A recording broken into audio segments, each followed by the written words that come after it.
Hi, this is Robin with Apple iPhone Apps, and I'm here to bring you a first look at Trails. This app is going for $1.99 in the App Store, and it's one of the only ones where you can record, export, and import tracks for hiking, jogging, biking, or running. All right, let's get started. Once you open Trails, you have a couple of options. All right, basically down here, you can either do your own tracks, imported tracks, or go to settings. Let me show you all of them. First, let's do my tracks. So what I did here is I actually went on a hike and it was able to map my trail. So here is my trail, and what it did here is actually track all my waypoints as I was walking on the hike. You can view these waypoints and the map that it actually made by hitting the map button. But let me tell you right off the bat here that it's not going to work if you don't have a signal. So here is my green arrow where I started, and then we actually traveled down here and went all the way over here back to this point where it started to pick it up again, and then it picked it up to the end. So it missed about 90% of my hike. You can also get a satellite view of this, and you can also view the terrain.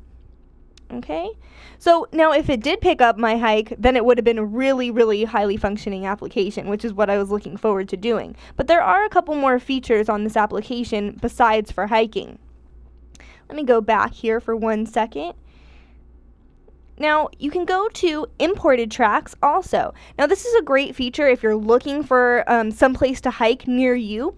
All you have to do is go to imported tracks here. This is one that I've actually already imported, and if you click on that, you can just see it's exactly like the one that I actually did. It gives you the waypoints, it gives you the altitude, and here you can click on the map, you can see everything that I showed you before. But let me go back for a minute. If you wanted to import another track, go up to the plus in the right hand corner, and you could use one of these websites and actually search for a trail that you've either heard of or maybe your area. Now, I didn't have much luck with this feature. I was able to find this Coldwater Canyon to Topanga, but if anyone knows the San Fernando Valley, Coldwater Canyon to Topanga is really, really far, and it's not even a track, so kind of confusing. One other feature here, let's go into settings.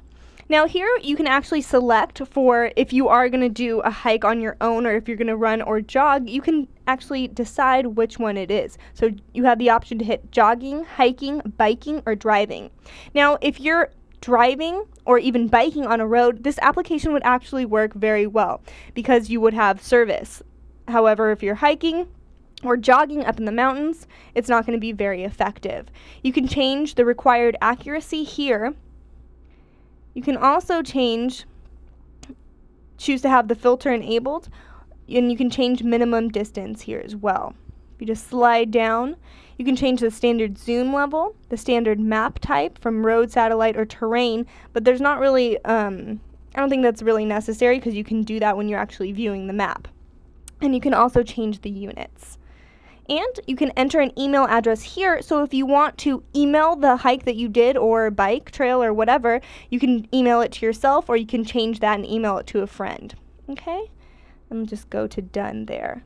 So that's pretty much it for this application. It's a real brief overview. I thought it was a great application in theory, but for what I wanted to use it for, it didn't quite work. But for bikers out there, or if you're driving and you want to create a map, I think it would be a really great application.